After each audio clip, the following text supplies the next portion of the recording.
Good morning, boys. What's up? Happy Monday to ya. Holy smokes, do we have a lot to cover in DWG today. Special edition today. Q rocking the little tossed ginger lettuce here. And thank you. Man, we got so much to cover. Where do we start? Well, why don't we start real quick with the OHL roundup. So last night, St. Marie Greyhounds lost to Saginaw, which means they are out. Top Philly prospect Morgan Frost had a 4.9 on Friday. Nada last night. They lost, they're done. Saginaw will wait the winner of tomorrow night's Game 7 between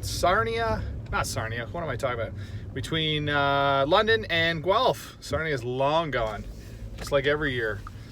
Anyways, tonight, Oshawa could upset and be the underdog, beat Niagara. They're in the Schwa tonight.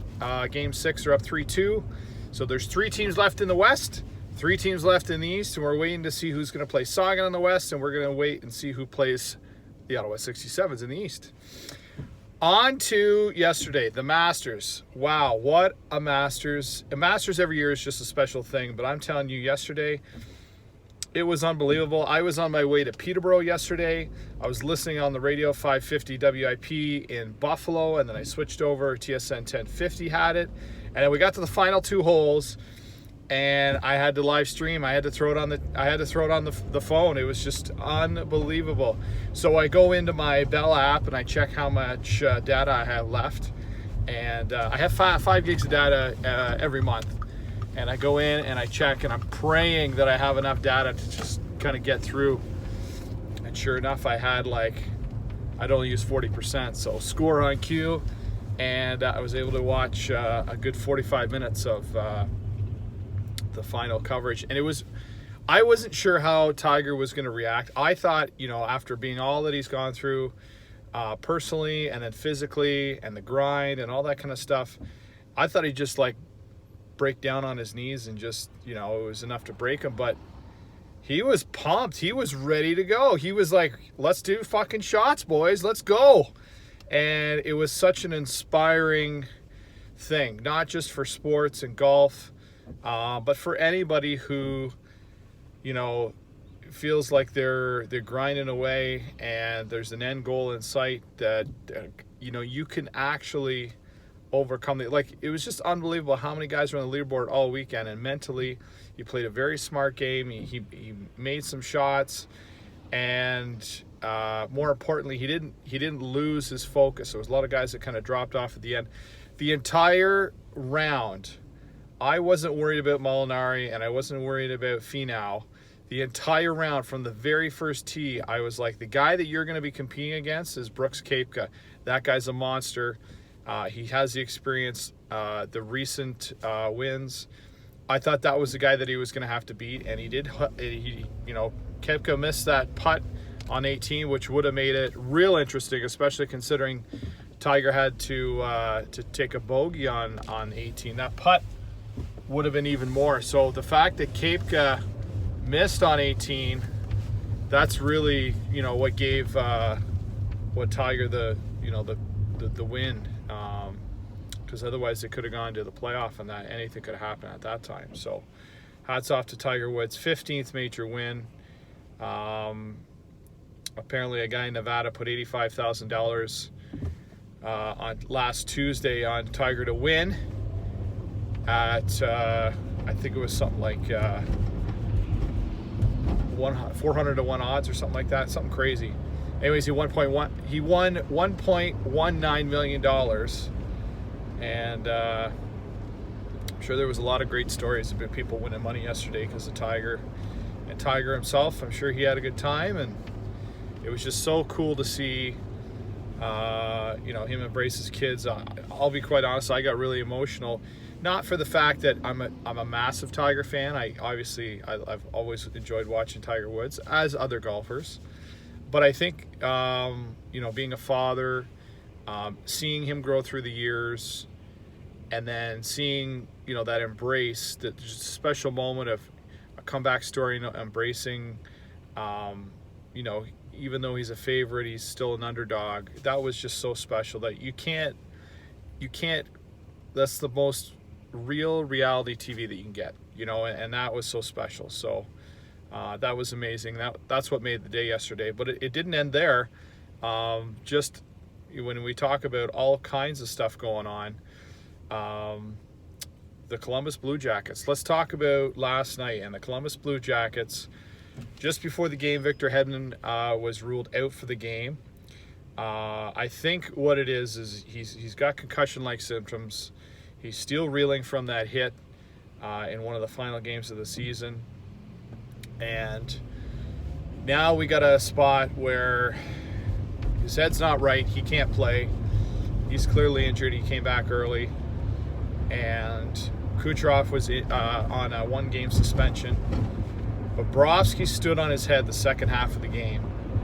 And, you know, if Tampa wasn't in big trouble before, Tampa's in big trouble now.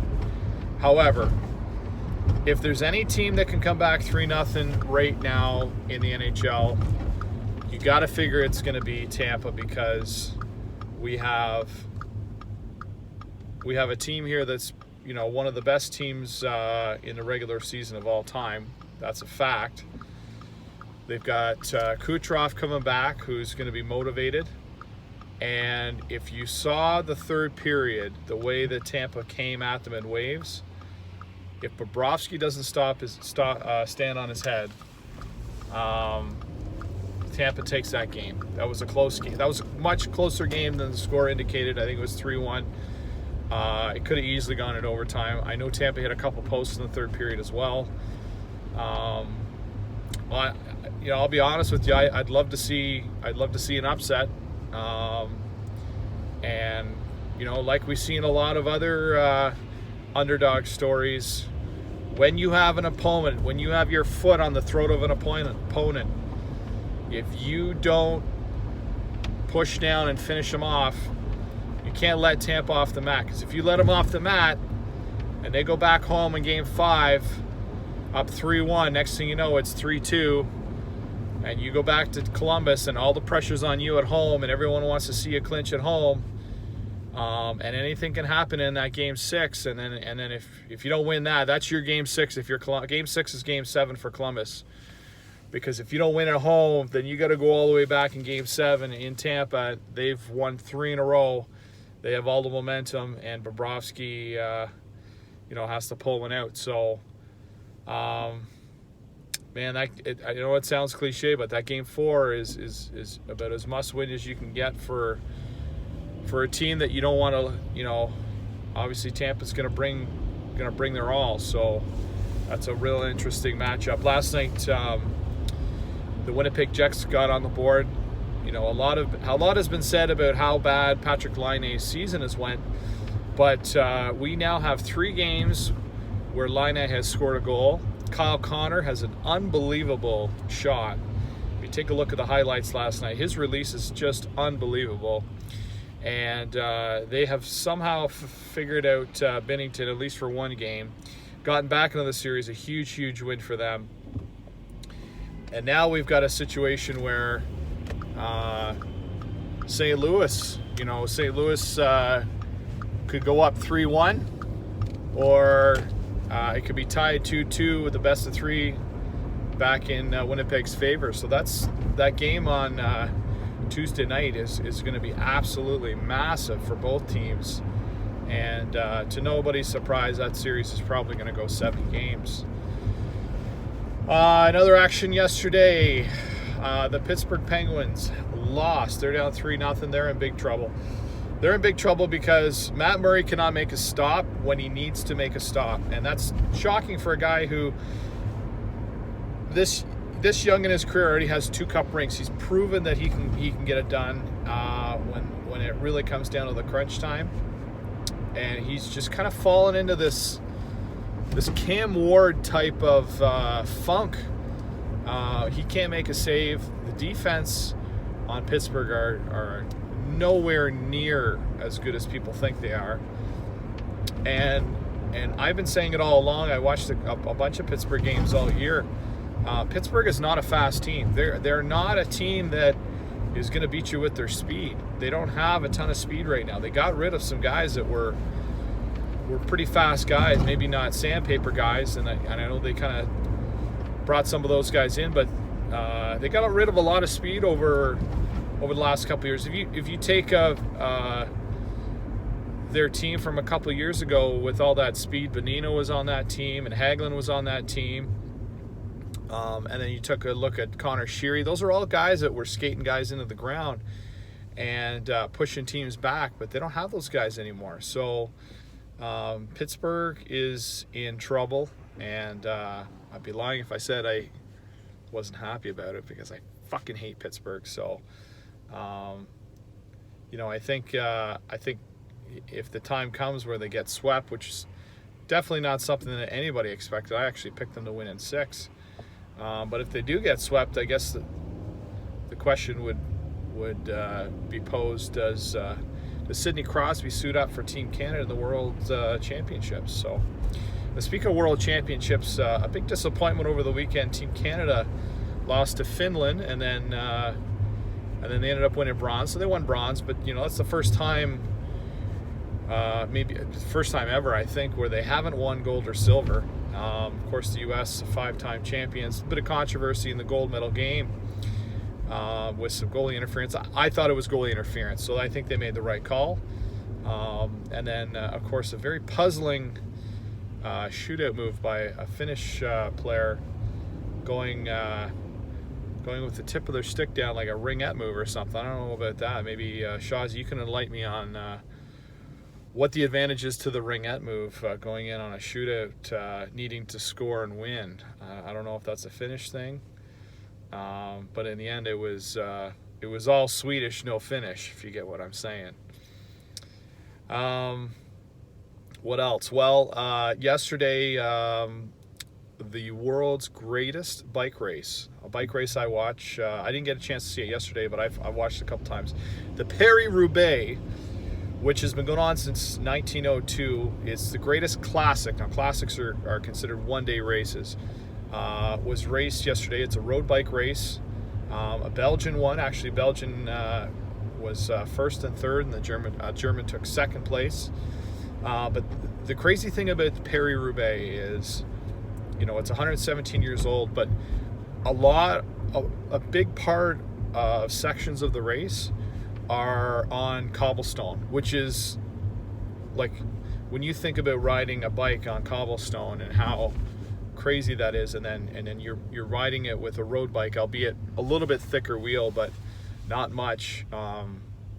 It's crazy. Like, a lot of stuff can happen. You're basically, you picture yourself rollerblading on cobblestone and how hard that is, and then triple your speed and put yourself on one wheel instead of 8, or 2 wheels instead of 8. So it's a wild race. So that was yesterday in France, and then today is a big day. This is a big day if you're in Boston, Massachusetts, because today is, of course, the Boston Marathon. It's just getting underway very shortly here. Weather's going to be a little bit better than last year. I was there last year. Obviously, Emily ran it last year in the worst weather in 65 years of the running of the Boston Marathon. This year, weather is still not going to be great, and a little bit warmer. But the bad weather actually helps the North American runners. And I say this because the Kenyans, who we know run barefoot a lot of times, and they do these races in training in pretty good conditions, they don't do real well. Their bodies aren't accustomed to the cold weather. And in case you're wondering, so a lot of these high-end runners, the Kenyans and well, any of them, but anyways, the ones that are there for the race, the top ones in the world that are there to make money, they make their money 2 ways. They make their money as an appearance fee, and then they make their money as a finish fee. So if they actually win, the win bonus is included into the finishing fee. So last year what ended up happening was a lot of them, they got into it and then they were like, I'm not dealing with this. And they dropped out. So they got their appearance fee for starting the race, but they didn't get their finish fee for finishing the race. And you could see a lot of that. It leans to, again, the American runners. I think a lot of them are, especially in the the northern part. They're used to running in these conditions, so it should be very interesting. I can tell you right now, last year's race I had to change my outfit 3 times. It was like literally running in a car wash. That was how crazy it was. It was sheets of rain for about 6 hours. It didn't let up, and I don't know how anybody ran last year's race. So it's a special time. I would say Patriots Day is equal to or bigger than St. Patrick's Day in Boston. It's a big deal. Everybody shuts down except for really the local bars. I can tell you right now, I went into one of the local bars at like 9 a.m. and you couldn't tell it was 9 a.m. You'd swear to God it was like 6 or 7. People doing shots. I couldn't believe it was a guy in a Bruins jersey doing shots of tequila with his girlfriend at 9:30 in the morning. I'm like, how's this guy going to get to game time? I had a couple pops with my breakfast, and then I ended up running into a Michelob Ultra rep, and I said, I got to get the hell out of here because I'm not going to make it either. So went back to the room, and I was kind of going in and out because of the weather. But special day for them. Of course, also the Boston Red Sox always play at 11 a.m.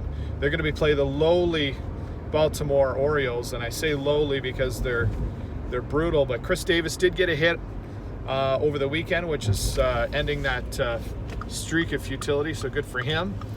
And I guess I got to pose the question. So it's the lowly Baltimore Orioles, but every single team, with the exception of the Tampa Bay Rays, are under 500 in the AL East. Is the AL East really that bad? I don't think it is, but right now it is. I know we're early into the season. We're only 15, 16 games in, but right now they're the only division that has one team above 500. So happy Patriots Day to everybody. We got some afternoon and morning action at Fenway and the Boston Marathon, all kinds of good stuff. So holiday in the States. I'm off to work, putting the grind in and getting ready for Game 3 between the Boston Bruins and the Toronto Maple Leafs tonight. Scotiabank Arena. We should see what happens there, and it should be interesting. So that's all I got for Driving with Gingers today. Hope you guys have a great day, and we'll talk to you soon.